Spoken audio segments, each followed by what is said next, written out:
As leis do caos oferecem uma explicação para a maioria dos fenômenos naturais. Das páginas da revista Esfinge para o podcast da Nova Acrópole.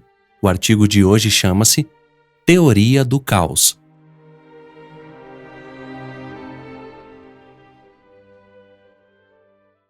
Observamos ao nosso redor que há uma tendência geral à desordem. Um vidro rompe-se, a água de um copo derrama-se. Nunca ocorre o contrário. Mas essa desordem não implica confusão. As leis do caos oferecem uma explicação para a maioria dos fenômenos naturais, desde a origem do universo à propagação de um incêndio ou à evolução de uma sociedade. Nos aproximamos de uma crise de percepção. A complexidade do mundo levou o ser humano a simplificar a realidade, a abstrair a natureza para fazê-la cognoscível e, tristemente, a cair na armadilha da dualidade. Muitos cientistas já renunciaram à ilusão da ordem para dedicarem-se ao estudo do caos, que aceita o mundo tal como é, uma imprevisível totalidade. Há menos de 100 anos atrás, a comunidade científica viu-se alterada por uma reflexão comparável a esta. Conhecemos o movimento dos planetas, a composição das moléculas, os métodos para explorar a energia nuclear, mas ignoramos por que as zebras têm listras ou o motivo por que em um dia chove e no dia seguinte faz sol. A busca de uma explicação dos fenômenos naturais que observamos, complexos e irressolúveis, mediante fórmulas, configurou o que se conhece como teoria do caos. Uma teoria que, embora não negue o método da ciência clássica, propõe um novo modo de estudar a realidade. Identificamos os sistemas caóticos por sua adaptação à mudança e por sua estabilidade. Se jogarmos uma pedra em um rio, seu leito não é afetado. Não sucederia o mesmo se o rio fosse um sistema ordenado, em que cada partícula tivesse uma trajetória fixa. A ordem, ao ser perturbada, seria derrubada. As leis do caos oferecem uma explicação para a maioria dos fenômenos naturais. Porém, a humanidade está há muitos séculos submergida no engano da ordem. O problema parte do conceito clássico de ciência que exige a capacidade para predizer, de forma certeira e precisa, a evolução de um determinado objeto. A euforia científica, depois da descoberta de Netuno, graças às leis de gravitação de Newton, foi um marco científico que impôs a ordem, o determinismo e a predição no trabalho investigador, limitando os objetos aos fenômenos conhecidos. As turbulências, irregularidades ou outros fenômenos que não coincidiam com o padrão prévio foram relegados à categoria de ruído, quando esse ruído abarcava a maioria do observável. Os físicos dedicam-se, em sua maioria, a decompor sistemas complexos, corrigindo o que não se enquadrava com a esperança de que as pequenas oscilações não afetassem o resultado. No final do século passado, o matemático e físico Henri Poincaré questionou a perfeição newtoniana relacionada com as órbitas planetárias, o que se conhece como o problema dos três corpos. A partir de sua investigação, demonstrou como constituem-se os sistemas não lineares, nos quais efeito e causa se identificam plenamente. Poincaré introduziu o fantasma da não linearidade, em que origem e resultado divergem e as fórmulas não servem para resolver o sistema.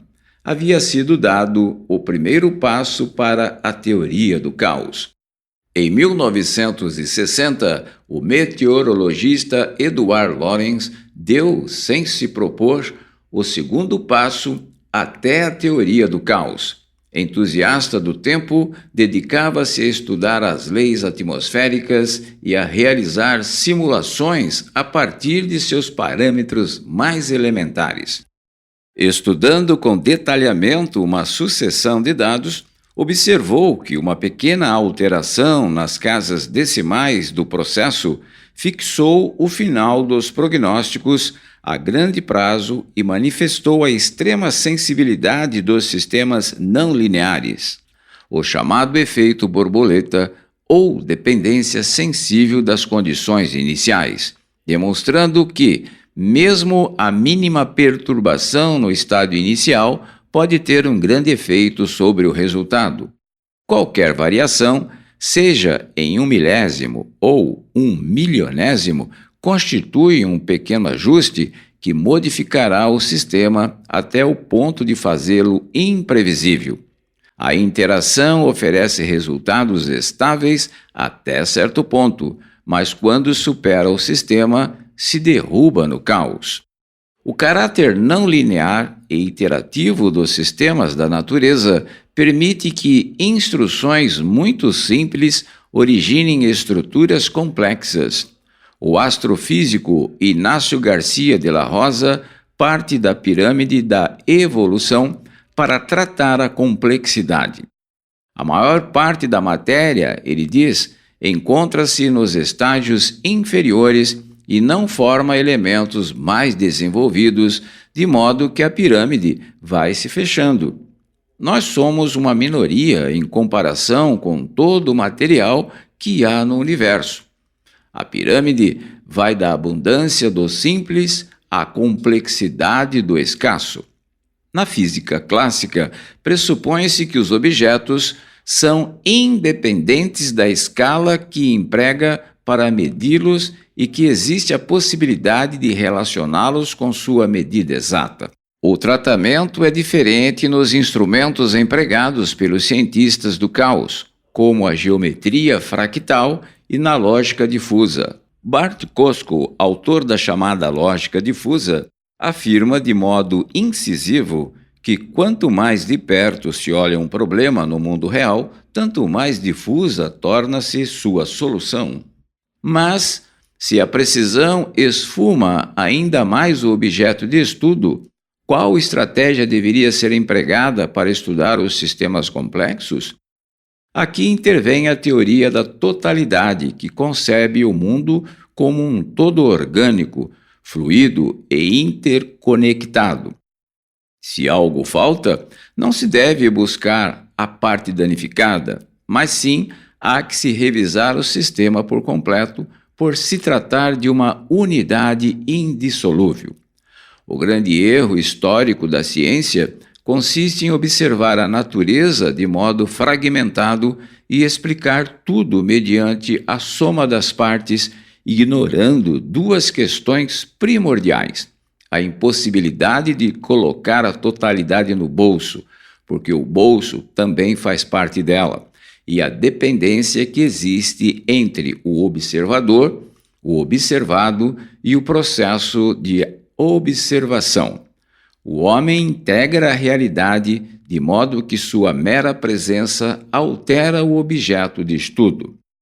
A obsessão por interpretar o caos do ponto de vista da ordem deve dar passagem a uma interpretação global, que salva as fronteiras das diferentes disciplinas e aceita o paradoxo que converte o simples e o complexo, a ordem e o caos em elementos inseparáveis. De fato, o mais complexo que concebeu o homem, o fractal de Mandelbrot, criou-se a partir de uma equação iterativa muito simples. O caos é uma inesgotável fonte de criatividade, da qual pode também surgir a ordem, e vice-versa. As civilizações antigas acreditavam na harmonia entre o caos e a ordem, e definiam o caos como um tipo de ordem implícita. Talvez seja o momento de dar-lhes atenção. As reflexões deste podcast foram retiradas do artigo Teoria do Caos e o Conhecimento da Realidade, escrito por Sílvia Lopes de Lacalle, e você pode ler na íntegra no site revistaesfinge.com.br. Eu sou Orlando Lurial, voluntário da Nova Acrópole.